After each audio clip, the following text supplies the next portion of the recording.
Good morning, everyone.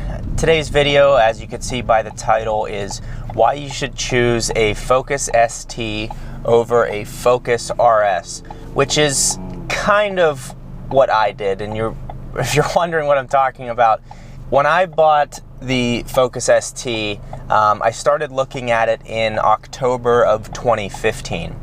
I ended up buying it on Black Friday of 2015, and as you know, by that time the RS was not even out yet, and really we didn't have a firm timeline on when the RS was coming out. We didn't know what the production was going to be.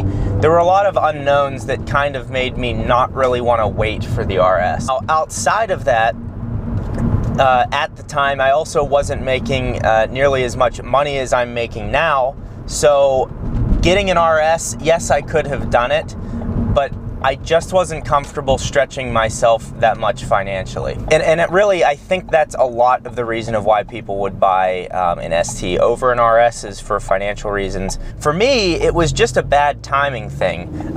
You know, if I was looking for a car right now, there's a good chance I would get an RS. But I have the ST, and I think if you're looking at both of them, here's why you should buy the ST over the RS.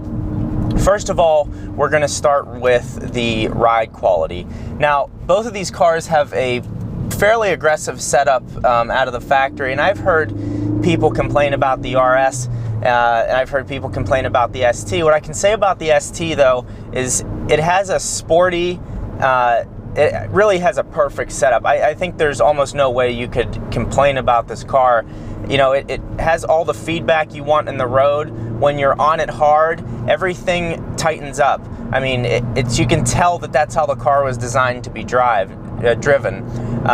When you really get on it and take turns aggressively, the car just has a perfect balance to it. The RS, from what I understand, is a little aggressive for day-to-day driving. I'm not someone that complains about suspension. I would guarantee you if I drove an RS that I would have no issue with it. It also has 19-inch wheels, so that there's less tire there to absorb the bumps and everything in the road. So that's the other the problem with that. Another reason would be is if you're doing a lot of long distance traveling, this does get a lot better gas mileage. I mean, it has 100 less horsepower, so I mean, I guess that's pretty standard. So also, bang for your buck.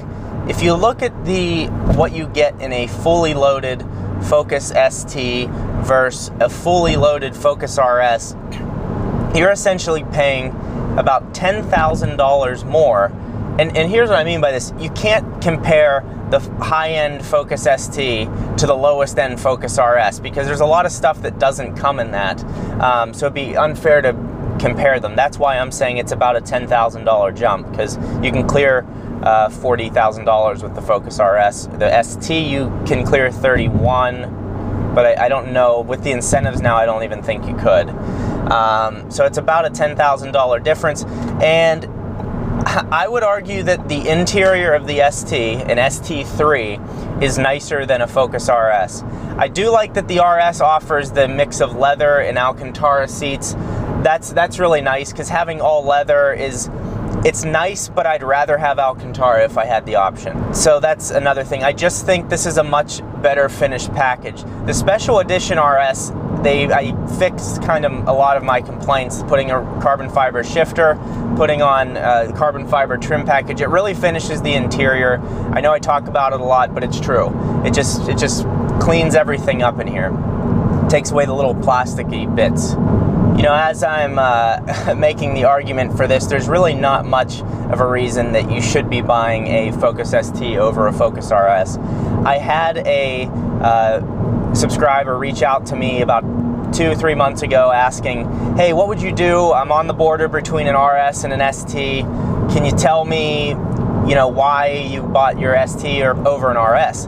And it's not like it's a question for me that I have come with a lot of bias, because it was a timing thing and it was a money thing for me at the time, and I wasn't willing to wait. It was about a year before I would have been able to get a new car from when I bought this. And really, the main thing, I think, when you're buying a car, upgrading a car, anything like that, you need to make sure you're doing something that is financially sound. Because if you don't, like for example, I only owe, I think maybe $11,000 or $12,000 on this car, so there's no way I'm going to be underwater on it. If I wanted to, I could pay it off tomorrow. So it's very nice to be in that situation to where you don't have to worry about it. If something happened, I could pay the car off, have one less payment. It's a much more comforting feeling to have a manageable payment and still have a really fun car. Having the RS, I would probably get more enjoyment out of that. I do not deny that or doubt that. But it was just a timing thing. And when it comes down to it, this is a really fun car. The power still comes on hard. There's plenty of aftermarket parts for it, and I think there's actually a lot more for this than there is the RS. People know what it is. There's a large community surrounding it. It's just a well-built car, and it's a fun front-wheel drive car. The only front-wheel drive car out there right now I would say that's better than this is the Civic Type R. And that's really in a different, the Civic Type R is really in a league of its own. So my final advice to you is, if you're looking to get an RS, or if you're looking to get an ST or whatever, think about your situation. Like, do you live somewhere where it snows? If I live somewhere up north where it snows, I would absolutely want to be driving an RS to have the all-wheel drive. Are you in the south? Like, I'm in Phoenix, Arizona, so I'm in the Southwest where it barely rains, it does not snow, so front-wheel drive is not an issue for me. It's generally dry, hot roads, so I'm getting all the performance I can. Now, in a place where it rains a lot, having front-wheel drive is generally not that fun because you get a lot of slip, you can't put the power down. So even if I lived in Seattle or something, where I guess it does snow there as well, I would probably I would buy the RS. So, and then, like I said, again, just the money thing. If you can't afford it now, just wait. The price of the car will drop. You will have more money in the bank. Just be extremely patient and make the right decision, because you're making a big purchase. It's a car. It's usually the second largest purchase of your adult life. So that would be my advice, is just be patient with it. Get what you really want. Don't let the salesman persuade. For example, listen to this story.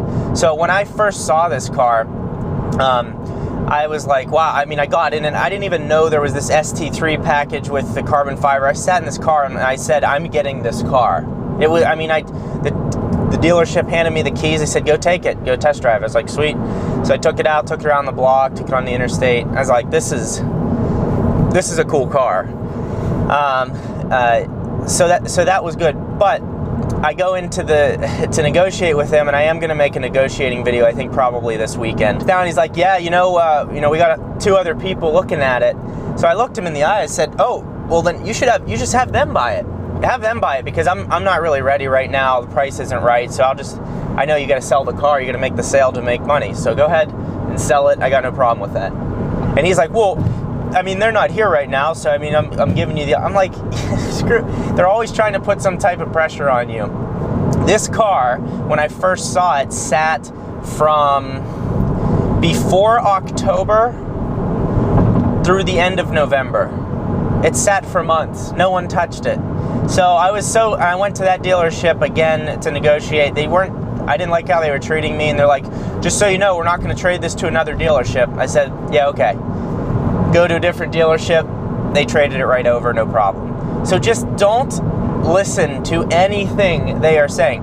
Treat the sales rep with respect. They are people too. I'm not saying to go in there with a garbage attitude. That's just going to make it worse. Treat them with respect, but just don't take everything they say for granted. It's mostly lies. So that's kind of it. I hope that helps if you're looking at the ST and the RS. I truly believe, oh my God, I just missed that bird. What the hell? I truly believe that a lot of people choosing you know, STs over RSs is just a financial thing, and again, there's just nothing wrong with that. If that's what you're comfortable doing, that's what I did, and you're getting an excellent car for that. You're not going to be disappointed. You're going to wonder what it's like to drive an RS, just like I am. Kind of hesitant to do so because I feel like I'd be in the dealership the next day. The ST is a great car. Once you get it on the back twisty roads, it's well balanced for a front-wheel drive car. The back rotates. You can get it in tripod modes over certain road surfaces where the back tire kicks up in the air. It's a fast car. I mean, it does 155 miles an hour at all out. I mean, that's fast. It's crazy. The little Ford Focus hatchback can do something like that. I guess another point I'll just kind of toss in there at the end is it's a more lightweight car. If there's one thing that I think is more important than anything in a sports car, it's the weight of it. Because the feel you get in your hands, the feedback you get from the road, how the car's weight is thrown through turns, having a lightweight car is most important. I think this is about 250 pounds lighter than an RS, and that's because it doesn't have the all-wheel drive system. And then the Civic Type R, I think, is right at 3,000 or just under 3,000 pounds. This is like 3,200 to 3,300, depending on what package you get. So lightweight it's a big deal, and that's another reason I guess you could take the ST over the RS. I actually have one subscriber. He has an RS and an ST. I don't remember what the username is. If you're watching this video, comment below. Interested to see what years they are and what made you buy both of them. But yeah, that's pretty much it. Obviously, if you have any questions on my ST, please ask away. I'll be sure to get back to you. But that's it. Happy Friday, and thank you for watching.